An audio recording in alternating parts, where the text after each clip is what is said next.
ഇടക്കൊച്ചിയിലെ വേലിയേറ്റ ദുരിതത്തിന്റെ പശ്ചാത്തലത്തിൽ K Babu MLA ദുരിതബാധിത പ്രദേശങ്ങൾ സന്ദർശിച്ച് ആവശ്യമായ നടപടികൾ സ്വീകരിക്കാത്തതിൽ പ്രതിഷേധിച്ച് ജനകീയ സമിതി പ്രതിഷേധ ജ്വാല സംഘടിപ്പിച്ചു. ഇടക്കൊച്ചിയിലെ അതിതീവ്രമായ വേലിയേറ്റ ദുരിതത്തിന്റെ പശ്ചാത്തലത്തിൽ സ്ഥലം MLA കെ ബാബു ഇതുവരെ ദുരിതബാധിത പ്രദേശങ്ങൾ സന്ദർശിച്ച് ആവശ്യമായ നടപടികൾ സ്വീകരിക്കാത്തതിൽ പ്രതിഷേധിച്ച ഇടക്കൊച്ചി ജനകീയ സമിതിയുടെ ആഭിമുഖ്യത്തിൽ പാവുംബായി മൂല ജംഗ്ഷനിൽ പ്രതിഷേധ ജ്വാല സംഘടിപ്പിച്ചു. ഇടക്കൊച്ചി ജനകീയ സമിതി കൺവീനർ VV ശിവപ്രസാദ് ഉദ്ഘാടനം ചെയ്തു. വേലിയേറ്റ ദുരിതത്തിന് താൽക്കാലികമായെങ്കിലും പരിഹാരമായി മാറുന്ന 2020-21 ബഡ്ജറ്റിൽ പ്രഖ്യാപിച്ച 4.85 കോടിയുടെ നിർമ്മാണ പ്രവർത്തനങ്ങളുടെ ഫയൽ ഇന്നും സെക്രട്ടേറിയറ്റിൽ നൂലാമാലകളിൽ കുടുങ്ങിക്കിടക്കുകയാണ്.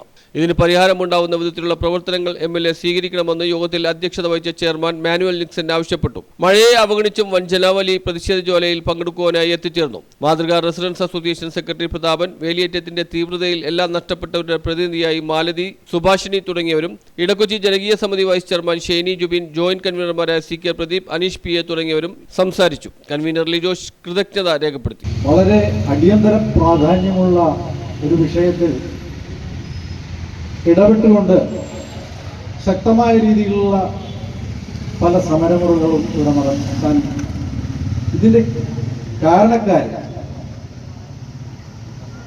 നമ്മളിവിടെ നിന്ന് നമ്മുടെ വിലയേറിയ സമ്മതിദാനാവകാശം നൽകി ഓരോരോ സ്ഥാനത്തേക്ക് കയറ്റിവിട്ടിട്ടുള്ള താഴെ നിന്നും councillor, MLA, member of parliament, ഇത്തരം ആളുകളെ നമ്മളിവിടെ നിന്ന് നമ്മളുടെ അവകാശം നമ്മൾ വോട്ട് രേഖപ്പെടുത്തിയാണ് ഇവരെല്ലാം വിജയിപ്പിച്ചു വിട്ടിട്ടുള്ളത്.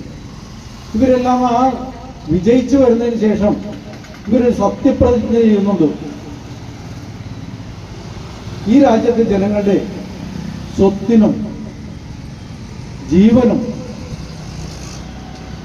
സംരക്ഷിച്ചു കൊള്ളാമെന്നുള്ള ഒരു സത്യപ്രതിജ്ഞ ചെയ്തുകൊണ്ടാണ് ഇവരെല്ലാവരും അധികാരത്തിൽ നല്ല ഊർജം ഉണ്ടായത് തന്നെ. അവർ വന്ന് ഇതെല്ലാം കാര്യങ്ങൾ കണ്ട് സംസാരിച്ച് നമ്മളെല്ലാ ജനങ്ങളിലെ കൂട്ടി യോജിപ്പിച്ച് എല്ലാത്തിനും നമ്മൾ സമരത്തിനൊക്കെ പോയി വന്നപ്പോൾ ഇതൊരു കൂട്ടായ്മയായി.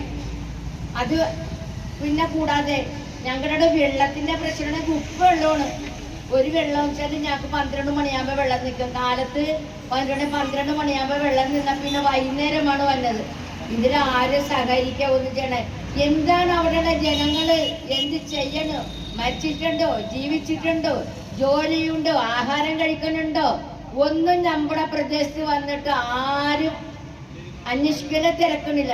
ഈ ജനകീയ സമിതി വന്നതിന് ശേഷം കുറെ പ്രാവശ്യം നമ്മുടെ സ്ഥലങ്ങളിലൊക്കെ വന്ന് അന്വേഷിച്ച് ഭയങ്കര പ്രവർത്തനം ഉണ്ടായി. അത് ന്യൂസ് ബ്യൂറോ, ഇടക്കൊച്ചി.